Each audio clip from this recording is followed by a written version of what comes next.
Hello, I'm Rozman and this is Agenda AWANI. Last year, Employees Provident Fund EPF introduced the Belanjawanku 2024-2025 Guide and the Retirement Income Adequacy RIA Framework. This objective is to provide Malaysians with clear saving targets and a guidance for secure retirements. And this frameworks offer insights on monthly expenses and saving benchmark, helping individuals achieve their financial goal. While this initiative is a positive steps, it raises question about whether it's enough to address deeper challenges in financial preparedness and long-term security. And definitely the EPF efforts spark essential discussion for more comprehensive solution for Malaysian financial future. And for this segment, I'm honoured to welcome you, our guest. Ready with me in the studio is Balqais Yusof, the Head of Policy and Strategy Department, EPF. I want to say thank you very much, Balqais, for joining me. It's fantastic to have you here. With the findings of Belanjawanku Guide 2024-2025 are not entirely surprisingly considering the cost of living pressures across countries, respectively, we can say locations and even household categories. Maybe you can elaborate more or help us understand Belanjawanku 2024-2025 and the methodology used to develop it. Thank you, Nina and Astro, for having me here. So basically, let me explain first on the Belanjawanku. What Belanjawanku is essentially is a guide. It provides the households or personal individuals to make monthly budgeting. Because right now, if you don't budget well, then your expenditure can go off the charts, right? So what Belanjawanku does, it just provides a guideline for households to spend as well as save, and it is based on various focus group discussions that we had on actual spending as well as price survey that the team did. Yeah, the work on Belanjawanku was done by the Social Wellbeing Research Centre under University of Malaya. So they went to the ground and asked households. There are actually various categories of households. Number one, we had like single with a car, single without a car. We have married couple, with and without children. We also have single elderly as well as single couple. There are also budget expenditure for single parents with 1 and 2 kids. So what it does is it's going to inform Malaysians about how much they need to spend in various cities across Malaysia. There are 12 cities altogether in terms of capital cities that we covered, except for Arau Perlis, which can share from the Alostar results. We know that talking about financial, we have to consider of one of the 3 important aspects: spending, savings, and even we can say investment. And how does Belanjawanku help with financial planning? What does it set? How much to spend and what to spend? Okay, so Belanjawanku actually categorize household expenditure or individual expenditure into various categories of goods. For example, transportation, then you need food, you need communications or utilities. Correct. Then you have a category called housing, so on and so forth, miscellaneous and discretionary spending. So it does that by different categories of households. They actually surveyed the bottom 25 percentile of the goods and services. So it's not the cheapest of all goods, but they average that out and to see how much we need to spend for, like, let's say buying a car or, you know, renting a house, so on and so forth. So with that, and we also have a category for savings, you know, so that households and individuals, they need to set a budget and they need to save apart from having EPF. So when we do this, we also provide a guide in terms of how much they they should spend on mortgage, for instance. If you are, if you are not married, then the expenditure guide only provides for rental. Okay. But if you're a married couple, it provides for, for a house, whether it's on purchase or rental basis. So at least it looks like, it's a realistic spending, and couples can now plan better because we also have categories for insurance, health expenditure, and so on and so forth.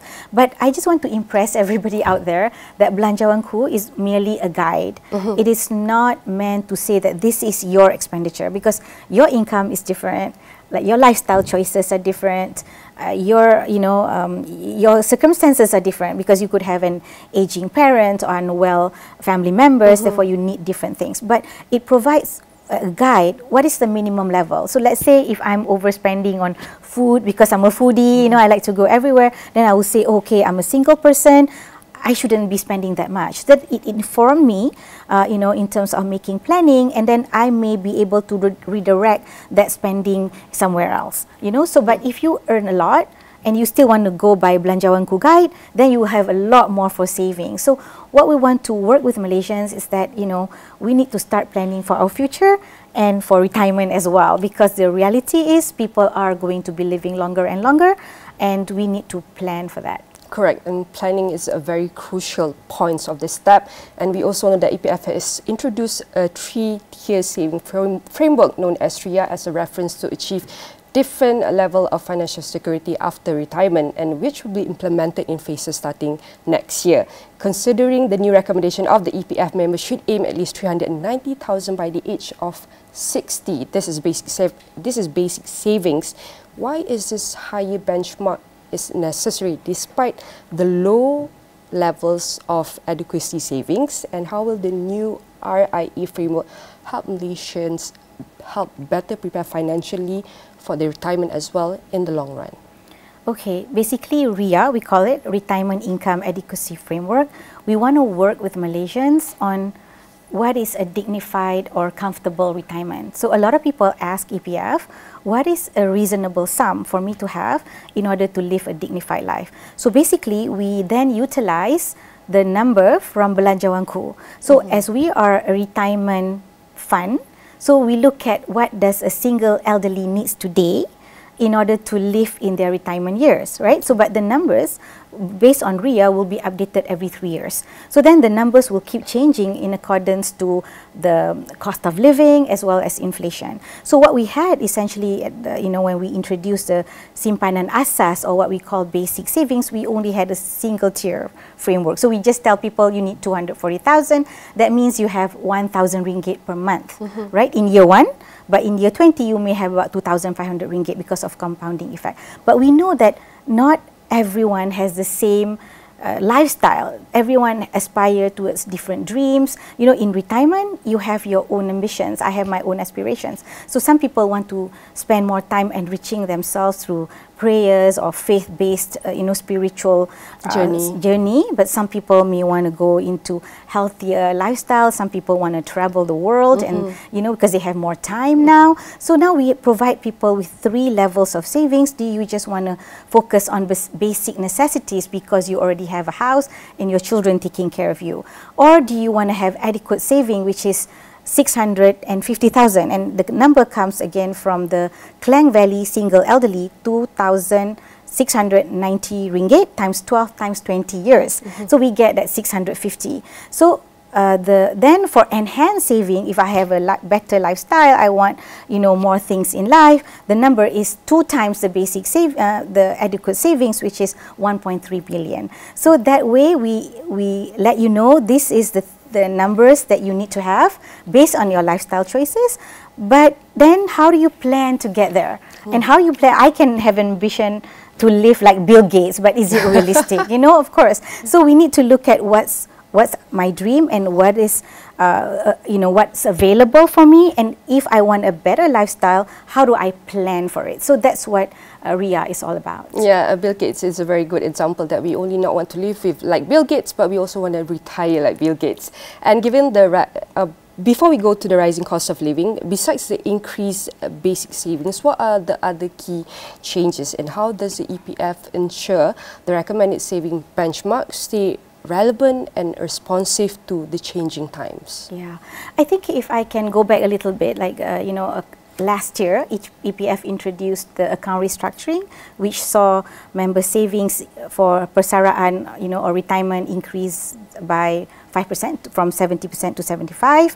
And then we also had this flexible account. And you asked me just now, why are we introducing RIA at this moment in time, when savings levels are low? But actually we saw an increasing level of savings for a lot of people after the account restructuring, apart from the better and more resilient labour markets right now. So if I can share with you, only 30% of our members optimize flexible account, leaving 70% didn't withdraw at all. So that means Malaysians are aware. And then the numbers for our savings level the numbers have increased, like 30%. So for instance, our median savings in 2022 at the height of the pandemic was about 24,000 per person, but now it has increased to 31,000. And then if I look at basics average savings, the numbers were about 84,000 in 2022, but now the numbers are close to 98,000.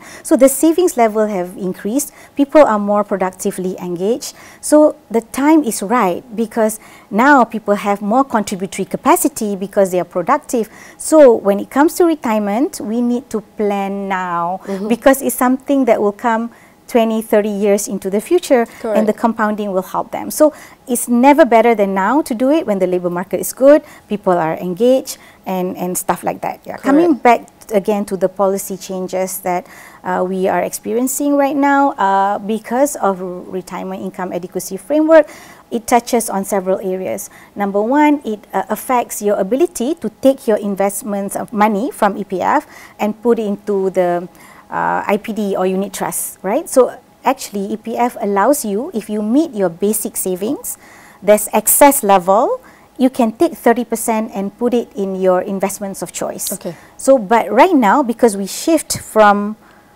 240 to 390, so there will be a new basic savings level. So only when you are higher than that basic savings, you can then shift your money. So therefore, it will reduce a little bit in terms of numbers of people that can do that. They have to wait for their money to accumulate and meet the new basic savings before they can transfer their money from EPF to the investments of choice with asset management company. So that's number one. Number two, the impact will be on the above 1 million withdrawal. You know that EPF allows individuals who have more than 1 million, even if they don't reach yet the 55 years old, they can transfer that and withdraw that money. Right now, we say that if you have excess of 1 million, you can do that. But with RIA, we're tagging it to enhanced saving. So you need to have above 1.3 million before you can withdraw the money above that sum, that new limit. So basically, but we're not going to do that immediately. We're not going to do that overnight. So like you have mentioned, it will start next year. So for basic savings, we are only going to increase by 50,000. So that means in 2026, the new basic savings will be 290,000. And then 2027, 340,000. 2028, it will align to our RIA, 390. 190,000. And then for the above 1 million, we are going to increase 100,000 each year. So it will start in 2026, 1.1 million. So if you have above 1.1 million, you can withdraw. Until 2028 also, we align everything to the new RIA framework, which is 390, 650,000 and 1.3 million. But the most important thing about RIA is not so much about the savings level. It wants to inform you about your income in retirement. Because by right, we should see that savings in EPF as a steady source of income. Because you're now working, you get a monthly income. Could you live if you don't have that monthly income anymore? So you need to plan for that eventuality. So basically what we are trying to work with Malaysians is that basic savings will give you an income of 1,006 year 1, and in year 20 you will get 4,500 ringgit on that 390 if you withdraw monthly. And then for adequate savings, if you withdraw monthly, that 650 will translate into 2,700 ringgit in year 1, and you will get about 7,400 ringgit in year 20. With that 1.3 million, you will get in year 1 5,004 and in year 1, but in year 20 you will get close to 15,000. So we want to share with Malaysians, if that's a lifestyle that you choose. So for instance, if you want to have 10,000 per month, you should have 2.4 million at the age of 60. So that's how you should calculate your retirement savings. So the simple guide, take your current income because you're living at that level right now, you times 12, times 20, that's the number that you must have when you retire.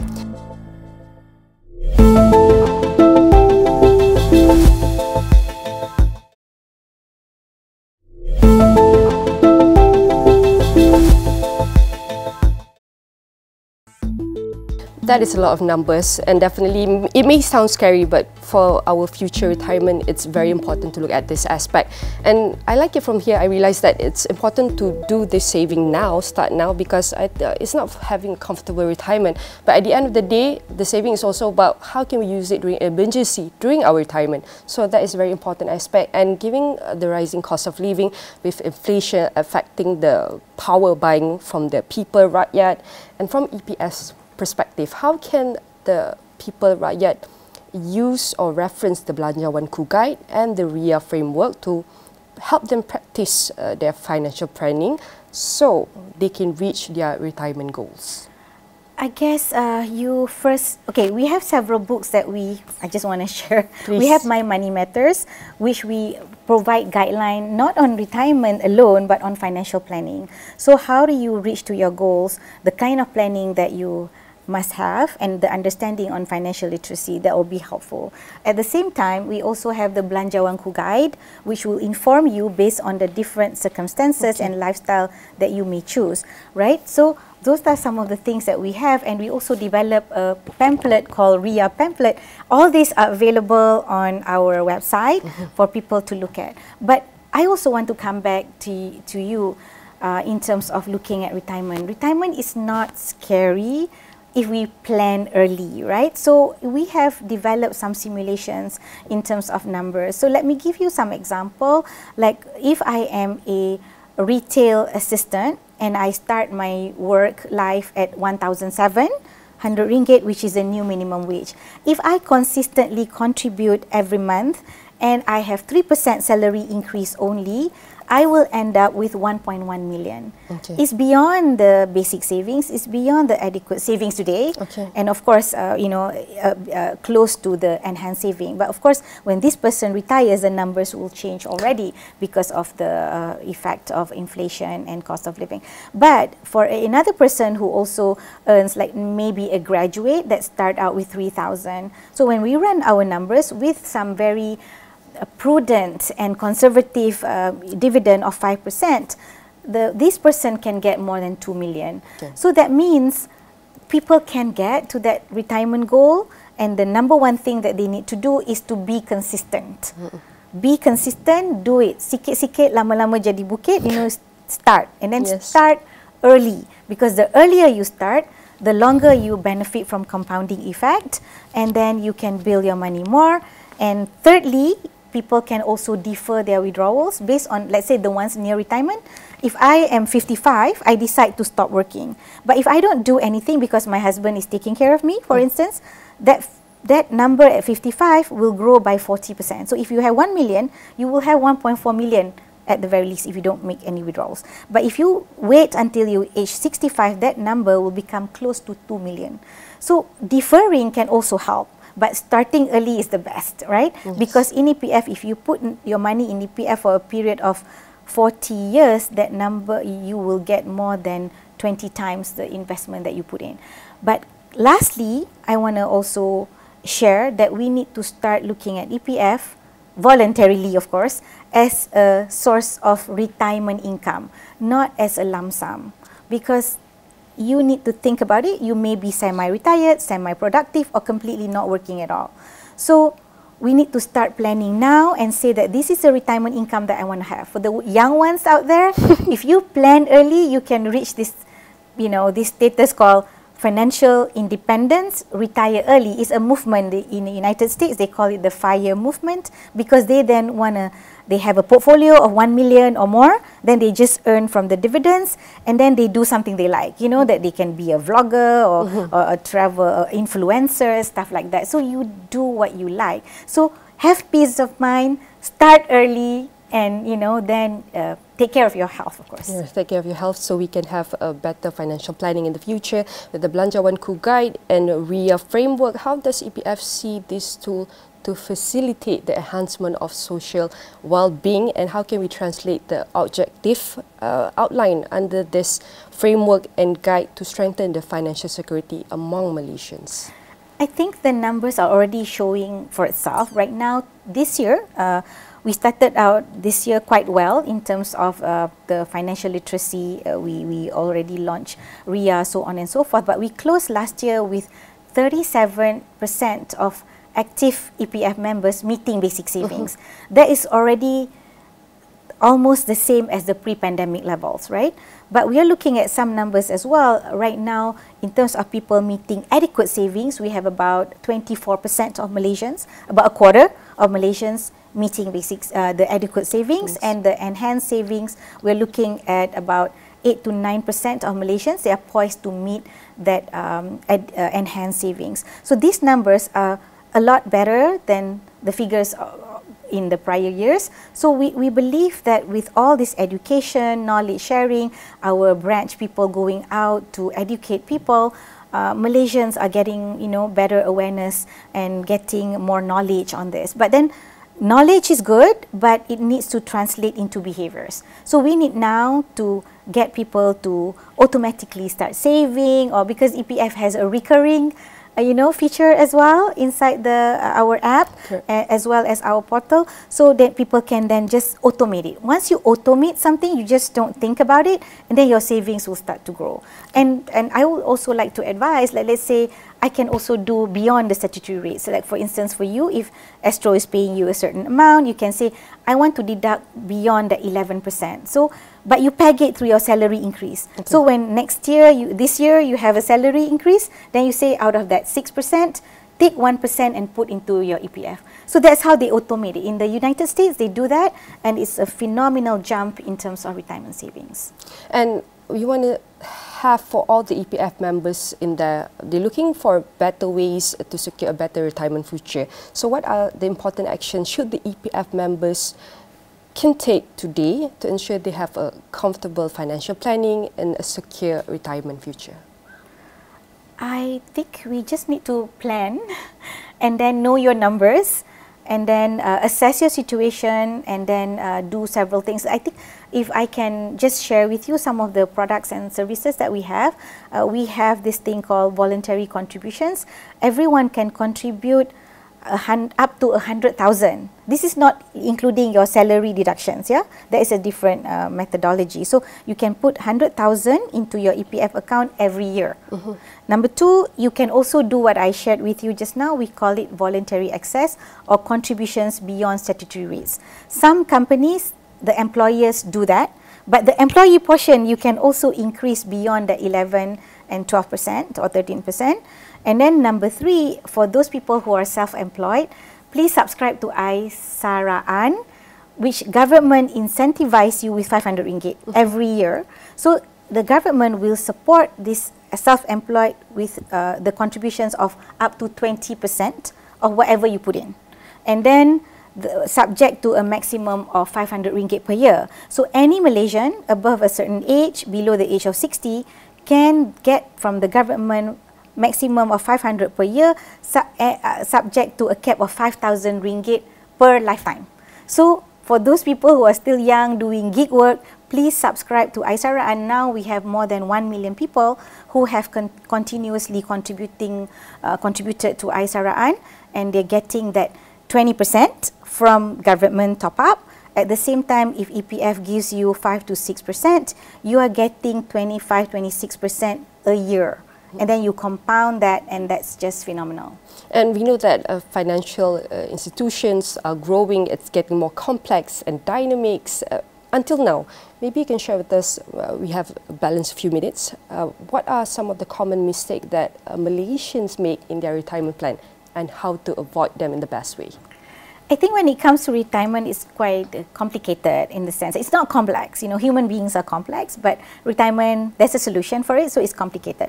But because we have this issue of present bias, we don't think about the future right now, because if I want to buy a Prada handbag, or I want to keep and save my money, of course that thing is just calling to me and say, I need it because I work so hard. So when it comes to retirement, the same bias will be there, and people will say, it's okay, I will delay it, but then by that time when they reach 55 years old, it's a tad too late if they don't do anything. And then of course, in terms of other mistakes, will be like not doing budgeting. The bedrock of your good financial future is to have personal budget. Otherwise, you will overspend. Yeah, so we need to look at this. And then, of course, understand financial literacy, then that will help you. And you know, but I am, you know, feeling quite thrilled, because when we look at the data, the younger generation, they are more aware than the older counterparts, right? They are also looking and they are more worried about their retirement compared to even the people who are nearing 60. So 64% of people below the age of 30 are worried about their retirement. So that's good, because that will then compel them to start finding out about things and planning for their future. And when they start early, they stand to benefit. And again, I would say thank you very much for this insightful sharing. As we know that the Belanjawanku 2024-2025 guide and the RIA Framework is a guide for financial planning. But above all, like you mentioned, start now, start small. Again, I would say thank you very much to Balqais Yusof, the Head of Policy and Strategy Department, EPF, and for this exclusive discussion. We will be featuring in astroawani.com and across all social media platforms. And that's it for Agenda Awani. I'm Rozman. See you next time.